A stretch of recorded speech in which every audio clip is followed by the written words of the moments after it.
Robert F. Kennedy Jr. He came in. And he's going to help make America healthy again.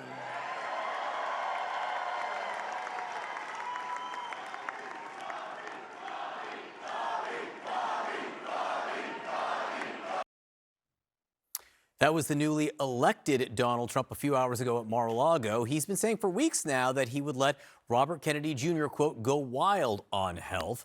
RFK Jr., we should note, has pushed numerous falsehoods around public health, claiming vaccines cause autism. Not true. He also spread the baseless claim that chemical exposure in water can lead to sexual dysphoria. Again, not true. Joining me now is Kerry Kennedy, Robert Kennedy Jr.'s sister, also a very active Democrat who worked hard to get Kamala Harris elected president. Thank you so much for being with us this morning. As you wake up, Donald Trump elected to the White House once again. Just broadly speaking, what's your reaction to that? Well, I think this is time for Democrats to take seriously the mandate that's been handed to Donald Trump. 71 million Americans came out and voted for him. Why? How do we reach out to people? What was wrong with her policies? And what was wrong with our messaging? And how do we reach out to people who were not with us in this campaign? I think those are the questions we have to ask ourselves. And then I think it's the job of all of us as Americans to find ways to heal the divisions within our country, to reach out to family members, which we've had divisions with, to reach out within our own communities and reestablish those bonds of love and community and a quest for justice and peace and building a stronger democracy, which is so important to our country. You said reach out to family. I know it's only, 8:27 on the East Coast. Have you spoken to your brother since Donald Trump was elected to the White House again? I have not spoken to him since at this very moment, but I certainly will reach out to him later today. What do you plan to say? I plan to say congratulations and good luck. I disagree with Bobby on a wide range of issues, some of which you just mentioned. He said that HIV does not cause AIDS. I'm concerned about childhood vaccines and assuring that the United States, both domestically and internationally, continues to make all those vaccines available to people and to our children and to our world, and many, many other issues. But that said, I love Bobby. He's a member of my family, and I like him. I love being with him. So I believe that we can have divisions over very fundamental, important issues for our country and still find ways of loving each other internally. That said, But I think there's more at stake here than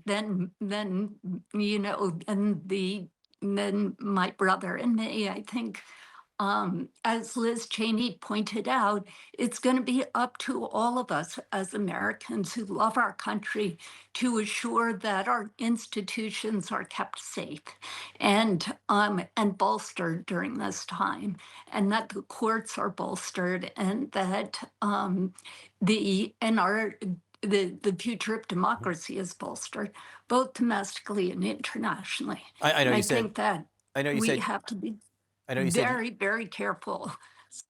I'm Yeah, so go sorry. ahead. I'm so sorry to interrupt the delay on the connection here. I know you said you love your brother and you like your brother. You like spending time with him. Do you trust your brother to be in charge of health care in the United States, given what you said about your concerns over the future of childhood vaccines? No, I don't. And that's clear and that's on the record. And he knows that. And that's very clear. But I think, we live in a democracy. The people have spoken. And now it's our we have two obligations. Number one, to think through thoroughly why did people not hear the Democratic message? And how do we reach out to people who were not with us in this campaign and needed who we needed? And how do we bring them work over the next 4 years to bring them into the fold and to work together and to revision Mhm. where we're headed? What's our policies and what are also our messaging? That's part of it. And the other part is to protect our democracy in the meantime. We have now a president elect who said that on day one, he's going to use the government to go after his enemies, that he's already amassing a list of both individuals and non governmental organizations that he's going to hand to the IRS on day one and have investigations opened up, not because they've done Mhm. anything wrong, but because they disagreed with him, that he's going to use the military to go Right. after the American people, that he's going to target Nancy Pelosi and Adam Schiff. And this is very, very dangerous for all of us as Americans. And Kerry we Kennedy. need to protect the press and we need to protect all of our institutions. Kerry Kennedy asking a lot of the questions that I know Democrats are asking this morning. And just before I let you go, I want you to know that I know you lost your mother in the last few weeks. You lost someone you love very much. America lost an icon. Our condolences. Thank you very much for being with us this morning. Kerry Kennedy, appreciate your time. Thank you. Thank you. Appreciate Interesting. I mean, first of all, just on the pure politics of it, I mean, she's asking all the questions that Democrats are asking this morning, for sure, right? Yeah, and let me just say this about the Kennedys. I mean, we talk about the coalition that Donald Trump has put together to win, okay? The irony that Bobby Kennedy Jr., a member of, arguably the most famous political family in our lifetime, most famous political family in the Democratic lifetime. I should note, I did work for Senator Kennedy when I first graduated college for 1 year. I was very good at opening mail and answering phones. But what I can tell you is that they are a very, very close family, and it has got to be eating them up inside right now to see Bobby Kennedy Jr. out there now going to take over the health care, or was led to believe, control of the health care industry, when his family had spent so much time trying to put together what they thought was the right approach to health care. I mean, the irony is amazing. I will say, her answer was very caring about that, though. She loves her brother. She likes her brother.